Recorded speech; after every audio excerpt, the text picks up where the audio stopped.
It's easy to imagine an even more serious confrontation in the South China Sea.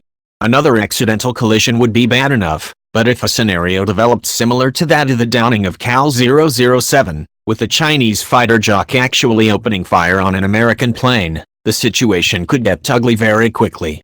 And if an American pilot fired upon a Chinese plane, the reaction of the Chinese public could become too much for Beijing to reasonably handle.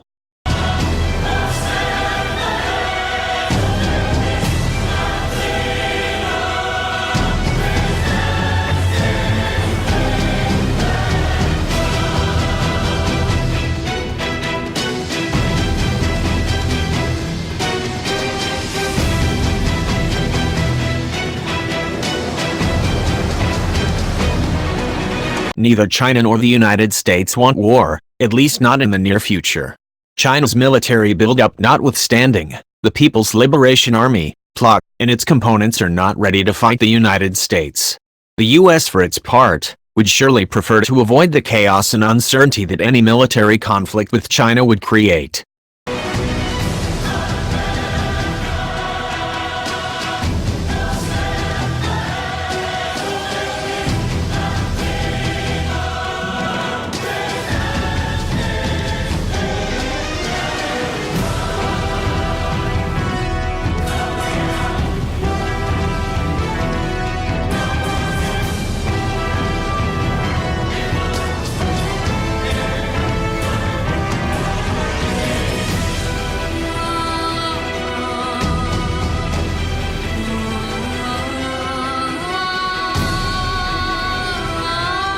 Nevertheless, both China and the United States are making commitments in the South China Sea that each may find difficult to back away from. Over the past 2 weeks, these commitments have generated a war of words that analysts of the relationship have found troubling.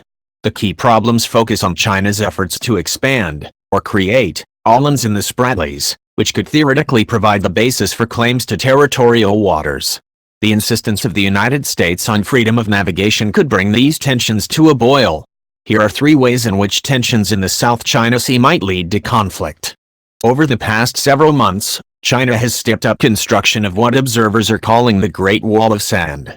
This Great Wall involves expanding a group of islands in the Spratly chain so that they can support airstrips, weapons, and other permanent installations. It appears that Beijing is committed to defending these new islands as an integral part of Chinese territory, a position that the UN Convention on the Law of the Sea does not support. Washington has other ideas, and has maintained that it will carry out freedom of navigation patrols in areas that China claims as territorial waters. The prospects for conflicts are clear. If U.S. ships or aircraft enter waters that China claims, then Chinese sailors, soldiers, and pilots need to take great care about how they respond. A militarized response could quickly lead to escalation, especially if American forces suffer any kind of serious damage. It's also easy to imagine scenarios in which island building leads China to become embroiled against an ASEAN state. In such a case, a freedom of navigation patrol could put China in an awkward position relative to the third party.